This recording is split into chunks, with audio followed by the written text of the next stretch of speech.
அன்புமிக்க போக்குவரத்து கழக ஓய்வு பெற்ற நண்பர்களே, தோழர்களே, சகோதரிகளே, அனைவருக்கும் வணக்கம். ரேவா அமைப்பினுடைய மாநில மைய நிர்வாகிகளின் ஆலோசனையின் பேரில் இந்த சிறிய காணொளியை தங்கள் முன்னால் பதிவிடுகிறேன். நம்முடைய டிஏ உயர்வு சம்பந்தமான அரசாணை 142 உத்தரவை எதிர்த்த வழக்கினுடைய அவமதிப்பு வழக்கு 23/2/2026 அன்று மதுரை உயர்நீதிமன்றத்திலே 52வது வழக்காக பட்டியலிடப்பட்டிருக்கிறது. அந்த வழக்கினுடைய விசாரணையில் நம்முடைய தரப்பில் இருந்து எடுத்து வைக்க வேண்டிய வாதங்களை, அதற்கான ஆவணங்களை நம்முடைய வழக்கறிஞருடன் கலந்து பேசி தயார் நிலையில் இருக்கின்றோம்.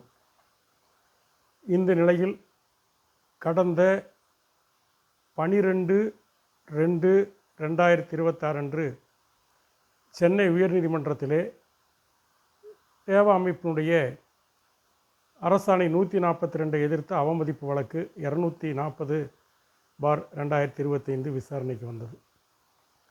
அந்த விசாரணையிலே அரசு தரப்பில் இருந்து ஒரு வாதத்தை முன்வைத்தார்கள். அது என்ன வாதம் என்று சொன்னால், கடந்த 29/1/2026 அன்று மதுரை உயர்நீதிமன்றத்தில் போக்குவரத்துறை செயலாளரால் தாக்கல் செய்யப்பட்ட 15 பக்க அபிடவிட், அந்த அபிடவிட்டினுடைய 10வது பாரா, அந்த பாராவில் சொல்லப்பட்டிருந்த விஷயங்கள் குறித்து நம்முடைய வழக்கறிஞருடைய கடுமையான ஆட்சேபனையின் பேரில் அந்த பிரமாண பத்திரத்தை திரும்ப பெற்றுக்கொள்வதாக மதுரை உயர்நீதிமன்றத்திலே அரசு தரப்பிலே சொல்லப்பட்டது. 12/2/2026 அன்று சென்னை உயர்நீதிமன்றத்தில் நம்முடைய வழக்கினுடைய விசாரணையில் அபிடவிட் தாக்கல் செய்யவில்லை. வாய்மொழியாக மதுரை உயர்நீதிமன்றத்தில் தாக்கல் செய்த அபிடவிட்டினுடைய அதே சரத்துக்களை, அதே விஷயங்களை அரசு தரப்பில் இருந்து வாதங்களாக முன்வைத்தார்கள். அவர்கள் முன்வைத்த வாதங்கள் ஏற்கனவே கடந்த காணொளியில் நான் குறிப்பிட்டிருந்தேன். மீண்டும் அதை ஞாபகப்படுத்துவது பொருத்தமாக இருக்கும் என்று கருதுகிறேன். ஒன்று, அரசாணை 142 எதிர்த்த வழக்கில் மனுதாரர்களால் தாக்கல் செய்யப்பட்டிருக்கூடிய ரிட் மனுக்களினுடைய கோரிக்கையில் பிரேயரிலோ அல்லது அதன் மீதான 2/3/2023 தேதியிட்ட நீதியரசர் தண்டபாணி அவருடைய உத்தரவிலோ பென்ஷன் அரியர்ஸ் பற்றியான எந்த குறிப்பும் இல்லை. அந்த உத்தரவும் சரி, அரசாணை 142 வழக்குகளினுடைய கோரிக்கையிலும் சரி, ஒப்பந்த அடிப்படையிலான ஓய்வூதியர்களுக்கு ஓய்வு 2016 ஒப்பந்த அடிப்படையில் பென்ஷனை உயர்த்தி வழங்கி அதற்குண்டான நிலுவைத்து பென்ஷன் அரியர் வழங்கவும், 7வது ஊழியக்குழு சிபாரிசின்படி ஓய்வு பெற்ற அதிகாரிகளுக்கு அந்த சிபாரிசினுடைய அடிப்படையில் ஓய்வூதியத்தை உயர்த்தி வழங்கி அதற்குண்டான அரியர் பென்ஷன் அரியர் வழங்கவும், அகவலிப்படியை பொறுத்தவரை பணியில் உள்ள தொழிலாளர்களுக்கு இணையாக உயர்த்தி வழங்க வேண்டும் என்று கோரிக்கையிலும் இருந்தது. அதுதான் 2/3/2023 தேதியிட்ட கோவை அலுவலர் சங்கத்தினுடைய 1147/2020 உத்தரவில் இருந்தது. அந்த உத்தரவின் மீதுதான் அரசு தரப்பும் பென்ஷன் ட்ரஸ்ட் தரப்பும் மேல்முறையீடு செய்தார்கள். உச்சநீதிமன்றம் வரை சென்றார்கள். அது அந்தந்த மட்டங்களிலே அது தள்ளுபடி செய்யப்பட்டு இறுதியாக இப்போது அவமதிப்பு வழக்கிலே விசாரணையில் இருக்கிறது.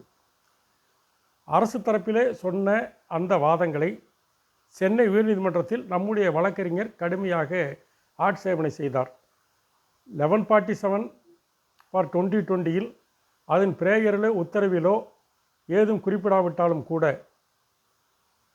எங்களது வழக்கு 1750/2020 1750/2020 பிரேயர், ரேவாவினுடைய தனிப்பட்ட வழக்கினுடைய பிரேயர், அந்த வழக்கின் மீதான 2/8/2023 மீதான நீதியரசர் சத்யநாராயண பிரசாத் அவர்கள் அளித்த தீர்ப்பிலும் பென்ஷன் உயர்வு பென்ஷன் நிலுவை, அதோடு டிஏ உயர்வும் டிஏ உயர்வுக்குண்டான அரியர்ஸும் வழங்க வேண்டும் என்று பிரேயரில் இருக்கிறது.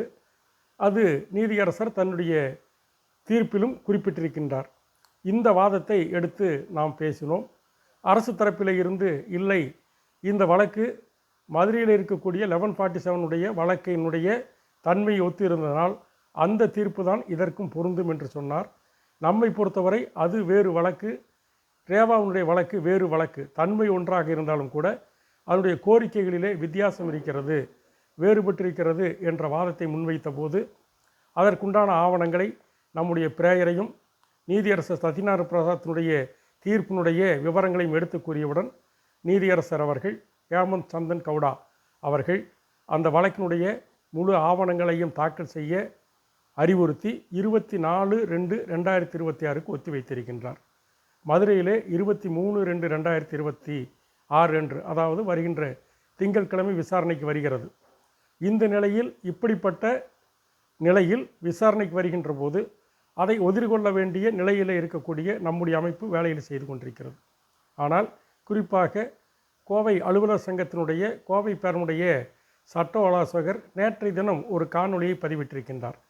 அந்த காணொளியிலே அவர்கள் செய்ததாக கூறுவது வழக்கம் போல நாங்கள் அதை செய்தோம், இதை செய்தோம், அங்கு சென்றோம், இங்கு சென்றோம், அப்படி பேசினோம், இப்படி பேசினோம், அந்த சீனியர் கவுன்சிலை வைத்தோம், இந்த சீனியர் கவுன்சிலை வைத்தோம் என்று தான் சொல்லுகிறாரே தவிர அதனுடைய ஆதாரங்களை, ஆவணங்களை விவரமாக எதுவும் தெளிவுபடுத்தவில்லை. மாறாக நம்முடைய அமைப்பை, ரேவா அமைப்பை குறை சொல்வதைப் போல சீண்டி பார்க்கின்ற வகையில் சில கருத்துக்களை கூறியிருக்கின்றார். அதற்கு நாம் தெளிவு செலுத்த வேண்டிய அவசியம் இருக்கிறது. கோவை பேரவையைச் சேர்ந்த உறுப்பினருக்கு மட்டுமல்ல, அந்த காணொளியை பார்க்கக்கூடிய நம்முடைய உறுப்பினர்களும் தெரிந்து கொள்ள வேண்டும் என்ற அடிப்படையில் தான் இந்த விஷயங்களை இங்கே குறிப்பிட வேண்டியிருக்கிறது என்பதை தெரிவித்துக் கொள்கிறேன். ஒன்று, அரசாணை 142 எதிர்த்த 1147/2020 பிரேயர் நாம் 1750/2020 பிரேயரை வாட்ஸ்அப்பிலே பதிவிட்டிருக்கின்றோம். வேண்டுமென்று சொன்னால் மீண்டும் ஒரு முறை பதிவிடுகிறோம். அதிலே நாம் ரேவா அமைப்பு டிஏ அரியர் கேட்ட அந்த கோரிக்கை என்பது இருக்கிறது. 2/8/2023 தேதியிட்ட நீதியரசர் சத்யநாராயண பிரசாத் அவருடைய தீர்ப்பிலும் டிஏ அரியர்ஸ் பற்றி குறிப்பிடப்பட்டிருக்கிறது. இந்த ஆவணங்களை கடந்த முறை பதிவிட்டிருந்தோம். தேவைப்பட்டால் மீண்டும் அந்த தஸ்தாவேஜுகளை வாட்ஸ்அப்பிலோ அல்லது வேறு வகையிலோ பதிவிடுவதற்கு நாம் தயாராக இருக்கிறோம். நாம் கேட்பதெல்லாம் 1147/2020 டிஏ அரியர் கேட்டிருக்கிறதா? கோவை அலுவலர் சங்கம் டிஏ அரியர் கேட்டிருக்கிறதா? 1147/2020 2/3/2023 நீதியரசர் தண்டபாணி அவருடைய உத்தரவில் டிஏ அரியர் குறிப்பிடப்பட்டிருக்கிறதா என்று நமக்கு தெரியவில்லை. அவர்கள் அதற்குண்டான ஆவணங்களை நம்மை போல அந்த பிரேயர்களை வெளியிட்டால் நம்மத்தான் கேட்பார்கள், உங்களுடைய பிரேயரை வெளியிட முடியுமா, உங்களது பிரேயர் என்னவென்று தெரியுமான்னு கேட்டார்கள். நாம் அவரிடம் திருப்பி கேட்கின்றோம். 1147/2020 பிரேயர் 2/3/2023 நீதியரசர் சத்யநாராயண பிரசாத்துடைய நீதியரசர் தண்டபாணி அவருடைய உத்தரவிலே டிஏ அரியர் பற்றி குறிப்பிட்டிருந்தால் அதை எடுத்து சொன்னால் நாம் தெரிந்து கொள்வதற்கு உதவிகரமாக இருக்கும். அது மட்டுமல்ல, இப்போது நடக்கக்கூடிய அவமதிப்பு வழக்கு 1471/2023 அந்த வழக்கினுடைய பிரேயரில் டிஏ அரியர் கேட்கப்பட்டிருக்கிறதா, அந்த பிரேயரிலும் இருக்கிறதா என்பதை தெளிவுபடுத்தினால் பொருத்தமாக இருக்கும். ஏனென்று சொல்லி கேட்டால் அரசாங்கம் சொல்லுகிறது இவர்கள் பிரேயரிலும் இல்லை, உத்தரவிலும் இல்லை என்று சொல்லுகிறார்கள். அது பிரேயரிலும் இருக்கிறது, உத்தரவிலும் இருக்கிறது என்று ரேவாவுடைய சார்பில் நம்முடைய ஆவணங்களை நாம் வெளியிட்டிருக்கிறோம், நீதிமன்றத்திலும் சமர்ப்பிப்போம். கோவை அலுவலர் சங்கத்தினுடைய வழக்கிலே பிரேயரில் இருந்தால், அந்த உத்தரவில் இருந்தால் அதையும் வெளியிடட்டும், நீதிமன்றத்திலே தாக்கல் செய்யட்டும் என்பதை இந்த நேரத்திலே தெரிவித்துக் கொள்வதோடு, மதுரையில் நடக்கூடிய அந்த டிஏ உயர்வுக்குண்டான அந்த விசாரணையிலே ஏதாவது பாதிப்பு ஏற்பட்டால் ரேவா தான் காரணம் என்று இப்போதே தயார் செய்துவிட்டார்.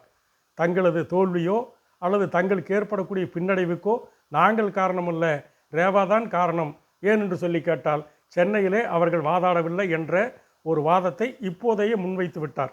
இதிலிருந்தே தெரிகிறது அவரை பொறுத்தவரை வழக்கு வெற்றி பெற்றுவிட்டால் அதற்கு மொத்த குத்தகை தாங்கள்தான் என்பதும், அந்த வழக்கில் ஏதாவது பின்னடைவு ஏற்பட்டுவிட்டால் மற்றவர் மேல் பழி போடுவதுமான அந்த நிலைமையை மீண்டும் மீண்டும் நிரூபித்து கொண்டே இருக்கிறார்கள் என்பதை இந்த நேரத்தில் சுட்டிக்காட்ட வேண்டியிருக்கிறது.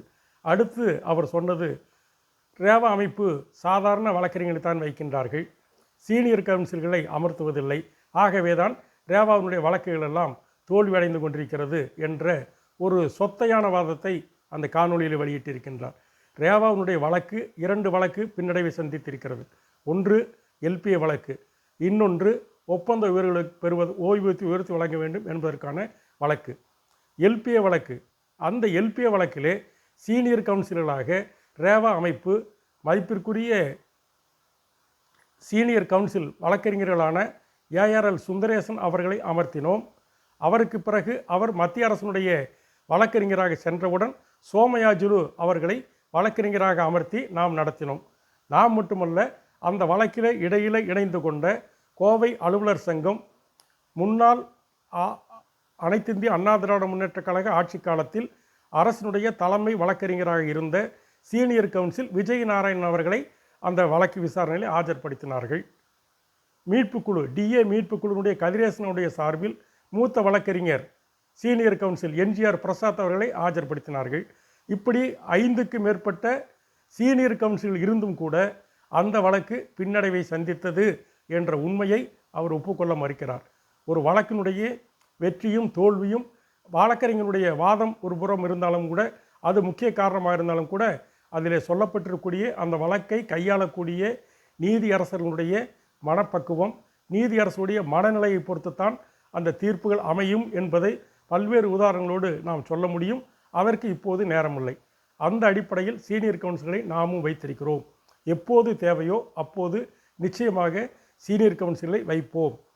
இப்போதும் கூட மதுரை நடைபெறக்கூடிய இந்த விசாரணைகளே அரசாங்கத்தினுடைய இந்த நிலையை நாம் புரிந்து கொண்டு தேவையான ஏற்பாடுகளை மூத்த சீனியர் கவுன்சிலை ஏற்பாடு செய்வதற்குண்டான நடவடிக்கைகளை நாம் எடுத்துள்ளோம் என்பதை இங்கே தெரிவித்துக் கொள்ள விரும்புகிறோம். அடுத்து ஒப்பந்த உயர்வு வழக்கு பின்னடைவை சந்தித்தது. ஆம், நாம் பெருந்தன்மையோடு ஒப்புக்கொள்கிறோம். ஒரு மனிதனுடைய வாழ்க்கையிலே எந்த ஒரு அமைப்பாக இருந்தாலும் வெற்றியும் தோல்வியும் என்பது மாறி மாறி வரும். தோல்வியில் இருந்து பெற்றக்கூடிய அனுபவங்களை கையில் எடுத்து அடுத்தபடியான வெற்றிக்கான படிக்கட்டுகளாக அமைத்து கொள்ள வேண்டும் என்பது உலக நியதி. அந்த அடிப்படையிலே தான் அந்த ஒப்பந்த உயர்வு வழக்கிலே நமக்கு ஏற்பட்ட அந்த பின்னடைவை, அதற்குண்டான காரணங்களை ஆராய்ந்து அடுத்த கட்ட நடவடிக்கை அது சம்பந்தமாக விரைவில் எடுப்பதற்குண்டான நடவடிக்கைகளை நம்முடைய அமைப்பு மேற்கொண்டு இருக்கிறது. வருகின்ற 25ஆம் தேதி திண்டுக்கல்லிலே நடக்கக்கூடிய ரேவா அமைப்பினுடைய மாநில பொதுக்குழு கூட்டத்தில் அதற்குண்டான முடிவுகளை எடுத்து அமுல்படுத்துவதற்கு தயாராக இருக்கிறோம் என்பதை இந்த நேரத்திலே அனைவருக்கும் சொல்லிக்கொள்ள வேண்டியிருக்கிறது. ஆகவே எந்த ஒரு நிலையாக இருந்தாலும் கூட, எந்த ஒரு வழக்கிலும் ரேவாவை பொறுத்தவரை மிகுந்த ஈடுபாட்டோடு அனைவருக்கும் பலன் கிடைக்க வேண்டும் என்ற எண்ணத்தோடு எப்படிப்பட்ட வாதங்களை, எப்படிப்பட்ட வழக்கறிஞர்களை வைப்பது என்பது நம்முடைய வழக்கினுடைய வரலாற்றை பார்த்தவர்களுக்கு தெரியும்.